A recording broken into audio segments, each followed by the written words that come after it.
à comprimer les dépenses de fonctionnement au quotidien, parce que je rappelle que notre ambition, c'est bien d'aménager le territoire.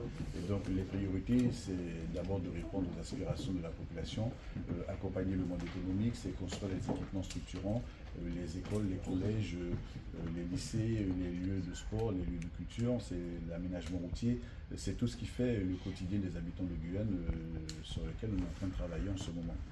On voit que les aménagements routiers sont une grande partie du budget. On va avoir quoi comme route nouvelle? Comme route nouvelle, eh bien, on va déjà commencer par conforter ce qui existe. On a parlé de la route d'Apatou, on a parlé de la route de Caux, on a parlé de la liaison Balata où on est en partenariat avec l'État. On a souvent parlé de ces ponts, des ponts à une seule voie et qu'il faut mettre à deux voies. Et donc c'est un travail qui se fait de manière patiente, de manière précise, qui va s'inscrire dans la durée parce qu'on a dit que 1,3 milliard d'euros de PPI, ce n'est pas du flux financier qu'on pourra dépenser comme ça tout de suite entre aujourd'hui et 2028. Donc on va devoir s'inscrire dans la durée. Mais ce qui est important, c'est que les Guyanais comprennent le travail que nous réalisons parce que souvent il est dit que les élus ne font rien, que les élus ne sont pas actifs. Je considère que nous faisons ce que nous devons faire, mais avec la temporalité qui nous est imposée par la réglementation, par la loi et par la mise en disponibilité des crédits dont la CTG avait besoin pour pouvoir aligner ces différents projets. La partie santé, ça ne fait pas forcément partie des investissements les plus importants, c'est sans doute le moins important. Ce n'est pas une priorité compte tenu de l'arrivée du CHU. Alors nous accompagnons justement l'arrivée du CHU par le bâtiment, des bâtiments de recherche qui sont financés également par la CTG.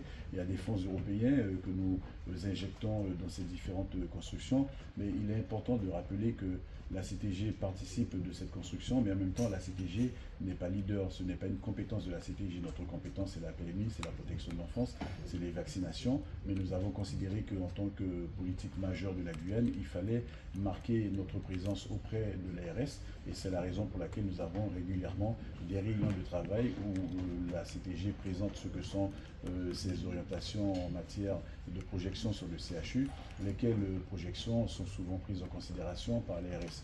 Je rappelle par ailleurs qu'en ma qualité de président du conseil de surveillance de l'hôpital de Cayenne, je suis souvent sur le pont pour indiquer un certain nombre de schémas d'aménagement qui sont nécessaires et c'est la raison pour laquelle nous allons aller vers l'arrivée d'un cyclotron assez rapidement sur le territoire de la Guyane et pour pouvoir passer par ce biais, il a fallu que l'on mette en place ce projet de construction du CHU parce que ça apporte effectivement pas mal d'intérêts majeurs pour la santé en Guyane. Donc nous ne sommes pas sur le pont directement, mais il faut quand même que la population sache que nous nous intéressons de manière très particulière à la manière dont tout ça est mis en place. Je vais rebondir justement sur la question de mon confrère là-dessus. Vous êtes effectivement au conseil de surveillance. L'UTG et des médecins ont demandé un rapport sur on va dire, la consistance juridique de ce prochain groupement hospitalier. Ils disent que c'est une coquille vide. Qu'est-ce que vous savez là-dessus? Vous n'avez pas assisté au dernier conseil? Non, je ne dirais pas que c'est une coquille vide, je dirais que c'est un montage juridique qui est nouveau sur le territoire de la Guyane et je crois même qu'en dehors de la Guyane ça ne s'est jamais fait, mais après je dis tous les jours, il ne faut pas que nous ayons peur d'aller vers l'innovation. Souvent la Guyane a innové et les expérimentations positives ont été reproduites en extérieur. Donc aujourd'hui on va en direction de ce CHU, mais je rappelle quand même pour rassurer un certain nombre de personnes que dans le document qui demande le CHU, avec les aménagements qui vont être réalisés, il y a marqué noir sur blanc la nécessité de construire un nouvel établissement hospitalier qui va certainement faire l'objet du transfert des compétences et des moyens, des plateaux techniques qui vont figurer dans les établissements actuels. Et donc on n'est pas arrivé au bout du processus parce que construire comme ça un établissement, ça va nécessiter au moins 8 à 10 ans de travail, mais il faut bien comprendre que dès aujourd'hui, nous commençons la réflexion sur la construction de cet établissement, à savoir où trouver le foncier, où trouver les financements, voir très rapidement le ministre de la Santé qui sera prochainement nommé, pour qu'on n'oublie pas que c'est une demande très très forte qui est exprimée par la population de Guyane. Mais vous savez, la difficulté à laquelle on a été confronté consistait à dire qu'est-ce qu'on fait? Est-ce qu'on attend qu'on ait un bâtiment neuf flambant neuf pour pouvoir dire qu'on a le CHU, mais pendant ce temps, qu'est-ce qu'on fait des patients? Nous avons plutôt considéré qu'il était urgent de commencer d'abord par tout mettre en œuvre pour améliorer l'offre de soins sur le territoire. Donc ça passe par ce groupement de coopération sanitaire, ça passe par l'universitarisation de la formation, ça passe par la fidélisation de certains personnels médicaux, ça passe par tout un panel de décisions qui sont prises ou qui vont être prises pour améliorer l'offre de soins dans l'immédiat, parce qu'on part du principe qu'un tien vaut mieux que deux tu l'auras. Mais ceci dit, tout ce travail que nous effectuons ne nous dispense pas de continuer à avoir un regard très précis pour qu'à l'orée des 8-10 ans à venir, la Guyane puisse disposer de nouvel établissement qui fera office de CHU à la place et en lieu de ce groupement de coopération sanitaire qui est mis en place actuellement. Vous teniez à faire un point également sur l'évolution statutaire. Quelles sont vos attentes par rapport au nouveau gouvernement? Quels sont les enjeux liés justement à ce remaniement?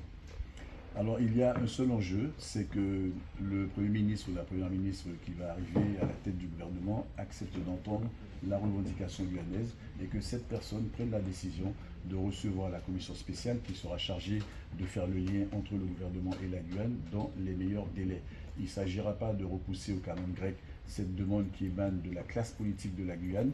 Nous serons intransigeants là-dessus, nous serons fondamentalement fermes sur cette position de la Guyane et il n'est pas question que le gouvernement, quelle que soit sa coloration, considère que, comme l'avait dit le Rassemblement national, que c'est un leurre que de croire à une forme d'évolution statutaire de la Guyane. Nous avons suffisamment travaillé sur le document.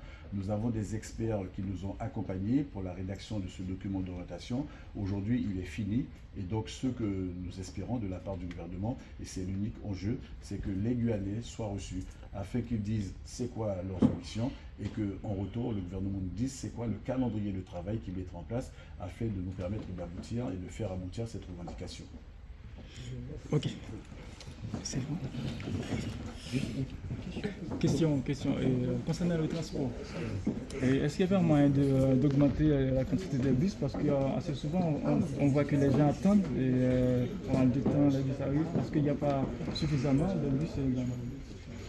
Vous savez que la question du transport, c'est pas une question qui relève de la compétence de la CPG directement, c'est la CHC qui sur ce territoire-là a la compétence.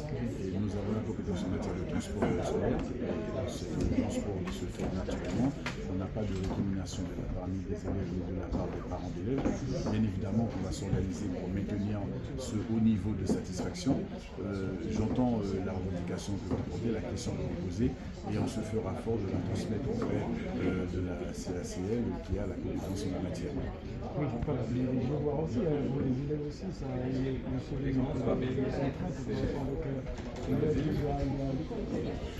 c'est un problème réel, mais sur les transports que nous faisons, qu'organise la CTG, on n'a pas de remontée d'élèves et de parents disant que les transporteurs arrivent en retard, que les enfants arrivent en retard à l'école. Parce que nous sommes en lien avec les chefs d'établissement. Lorsqu'il y a ce genre de problème, ça nous est signalé très très rapidement. Par ailleurs, nous pouvons espérer que la mise en service du TCSP qui est programmée pour les mois à venir mettra davantage de fluidité dans le déplacement de les mobilités des usagers, que les élèves, les étudiants, les lycéens et collégiens seront naturellement transportés par ce biais-là, parce que le TCSP, lui, il aura sa voie dédiée, une voie exclusive de transport, donc il ne va pas subir les stops, les feux rouges, les embouteillages, et donc logiquement, cela devrait foncièrement améliorer la qualité des rotations et améliorer la régularité, notamment pour ce qui concerne le respect des horaires. Merci. C'est moi.